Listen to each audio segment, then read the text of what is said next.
Hi friends, welcome to Pavan's stories. నేను మీ Pawan Kumar పెంటు. Sunday వచ్చేసింది కదా, ఐతార ముచ్చట్లకి స్వాగతం. బోనాలు వేస్తున్నాం కదండి ఈ ఆదివారం, కాబట్టి ఈరోజు ముచ్చట బోనాల గురించి.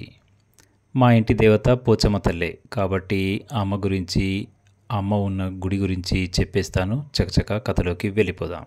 మా ఇంటి దేవత పోచమ్మ. మా ఇంట్లో పుట్టెంటుకలున్నా ఏ ఉన్నా కానీ మా అమ్మవారి దగ్గరే చేస్తాం. మా ఇంటికి పోచమ్మ గుడికి కేవలం కిలోమీటర్న్నర దూరం అంతే. ఇక చలిబోనాలు మేము స్పెషల్గా చేసే పండుగ.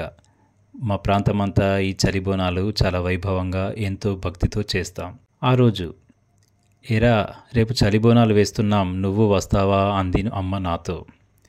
ఎక్కడికమ్మా అన్నాను. పోచమ్మ దగ్గరికి రా అంది. సరే అమ్మా అన్నాను నేను. అయితే సరే, ఉదయాన్నే లేవాలి, మరి 4 గంటలకే లేచి తలస్నానం చేసి రెడీగా ఉండాలి అంది అమ్మ. సరే వస్తాను నేను అన్నాను.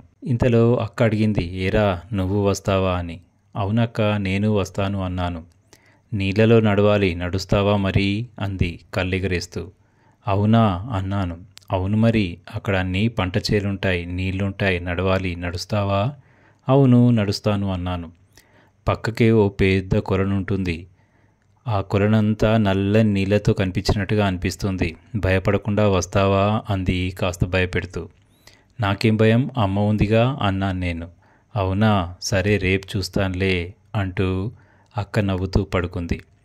అక్క చెప్పిన విషయాలే ఆలోచిస్తూ అలాగే మగత నిద్రలోకి వెళ్ళిపోయాను. 4 అవ్వగానే అమ్మ లేపింది. టకటకా లేచి స్నానం చేసేసాను. అమ్మ బెల్లం పాశం వండేసింది. ఒక జల్లిగుళ్ళలో అమ్మవారికి కావలసినటువంటి అన్ని వస్తువులు పెట్టేసుకుంది. బెల్లం పాశం, నిన్న వండినటువంటి అన్నం, పువ్వులు, అగరొత్తులు, నూనె, పూజా సామాన్లు అన్నీ పెట్టేసుకొని గుళ్ళ నెత్తిపైకి ఎత్తుకొని పద అంటూ నా చెయ్యి పట్టుకొని నడిచింది అమ్మ. ఒక చేత్తో అమ్మను, ఇంకో చేత్తో అక్కను పట్టుకొని గబగబా నడుస్తున్నాం. అంత చీకటి వేళ గుడికి వెళ్ళడం ఏంటో విచిత్రంగా అనిపించింది నాకు. బయటకు వచ్చిన తర్వాత కొద్ది దూరం నడిస్తే మాలాంటి వాళ్ళు చాలామంది కనిపించారు. అప్పుడు అర్థమైంది ఇదేదో పెద్ద పండుగే అని. అలా నడుస్తూ ఉంటే ఏమే గంగా పద పద అంటూ మమ్మల్ని దాటేసుకుంటూ వెళ్తున్నారు వాళ్ళంతా. ఏరా తొందర నడు అంది అమ్మ కాస్త కసురుకుంటూ.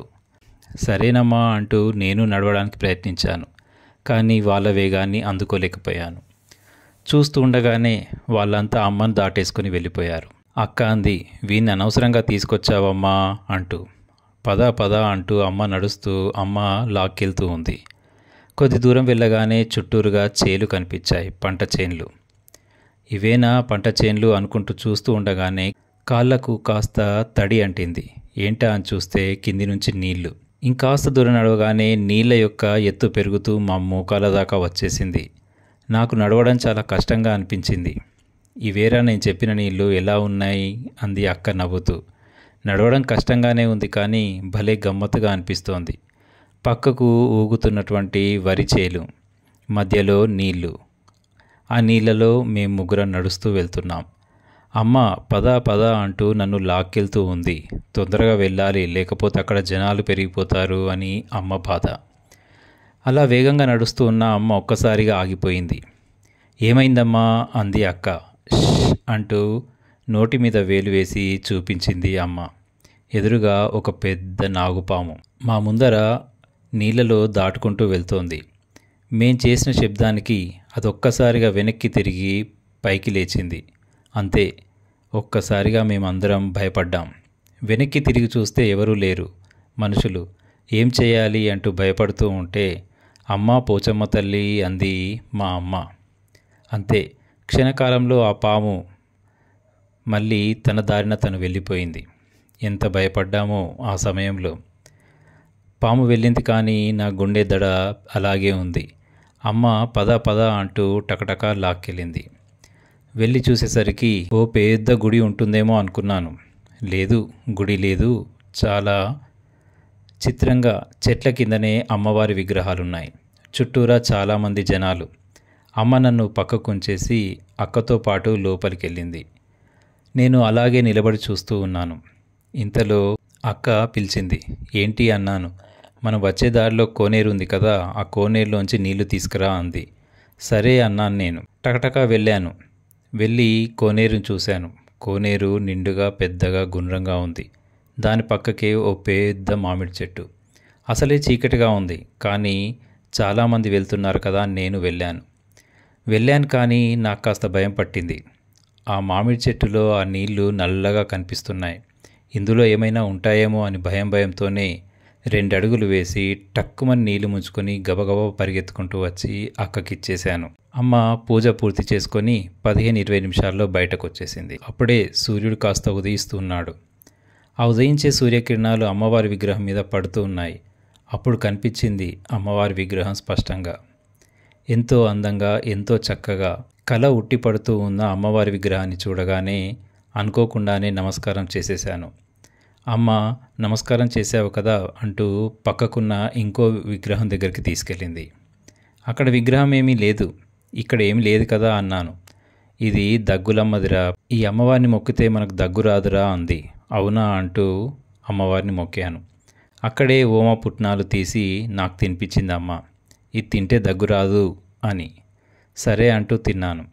ఇక అక్కడ కూడా నైవేద్యం పెట్టడం అయిపోయిన తర్వాత అక్కడే పక్కనే ఓ పెద్ద బండరాయి దగ్గర కూర్చోబెట్టింది అమ్మ.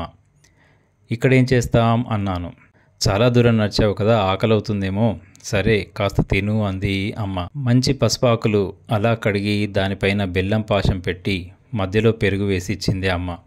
అది తింటూ ఉంటే మాకు తెలిసిన పరిచయస్తులందరూ అక్కడికి రావడం, పూజ పూర్తి చేసుకున్న వాళ్ళు మాతో పాటు కూర్చోవడం, అప్పుడే వస్తున్న వాళ్ళు అయిపోయిందా అంటూ అమ్మవారి విగ్రహం వైపు వెళ్ళడం భలే తమాషాగా అనిపించింది. ఎక్కడి వాళ్ళు అందరూ ఒకే దగ్గరికి రావడం, అమ్మవారిని మొక్కడం, ఒకరి ప్రసాదం ఒకరికి ఇవ్వడం, చుట్టూ దోస్తుగాళ్ళు కలవడం, బంధువులంతా కలిసి యోగక్షేమాలు మాట్లాడుకోవడం, ఇంత పొద్దున పూట ఇంతమంది అమ్మవారిని మొక్కడానికి రావడం భలే గమ్మత్తుగా ఆ వాతావరణం అంతా నాకు భలే అనిపించింది.